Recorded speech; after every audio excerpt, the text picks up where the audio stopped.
जळगावच्या खासदार स्मिता वाघ यांच्या घरी गणरायाची प्राणप्रतिष्ठा करण्यात आली। खासदार स्मिता वाघ यांनी स्वतः बाप्पांची प्राणप्रतिष्ठा करून मनभावे पूजा केली आहे। विधानसभेमध्ये महायुतीचे सर्व उमेदवार मोठ्या मताधिक्याने विजयी व्हावेत आणि महाराष्ट्रामध्ये पुन्हा महायुतीचं सरकार यावं असं साकडं स्मिता वाघ यांनी बाप्पाच्या चरणी घातलेलं आहे। स्मिता वाघ यांच्यासोबत संवाद साधला आमचे प्रतिनिधी सुमित देशमुख यांनी।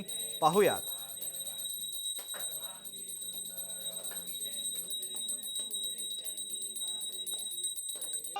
आज आपल्या लाडक्या बाप्पाचं आगमन आणि या आगमनानिमित्त सर्वत्र लगबग चालू आहे।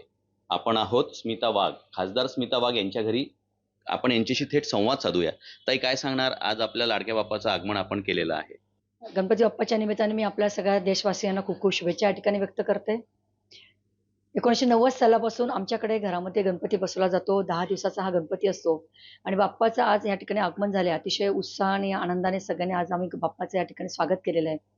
देशभरामध्येच हा उत्साह मनवला जातो आणि ही परंपरा वर्षानुवर्षे चालत आलेली आहे। गणपतीरायाचं आज आपण सगळ्यांनी अतिशय उत्साहात असं स्वागत केलेलं आहे आणि गणपती बाप्पा आपल्या सगळ्यांना खूप सुखी आणि समृद्धी जीवन प्रदान करो अशी त्याच्या चरणी प्रार्थना करते। हरतालिका आदल्या दिवशी असते आणि हरतालिकेची पूजा केली की दुसऱ्या दिवशी गणपती बाप्पाचं आगमन होतं।